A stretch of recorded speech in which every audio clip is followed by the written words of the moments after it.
Ko'p odamlar bir kun baxtli bo'laman deb yashaydi. Lekin o'sha kun hech qachon kelmaydi. Chunki ular doim baxtni kelajakdagi bir nuqtaga bog'lashadi.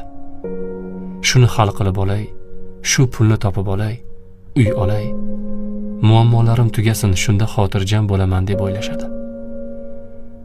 Lekin haqiqat shuki, hayot hech qachon to'liq tartibga tushmaydi. Har doim yangi tashvishlar, yangi muammolar, yangi rejalar bo'ladi. Agar baxtni nimadir to'g'rilanishiga bog'lasang, u seni umr bo'yi kutib yashashga majburlaydi.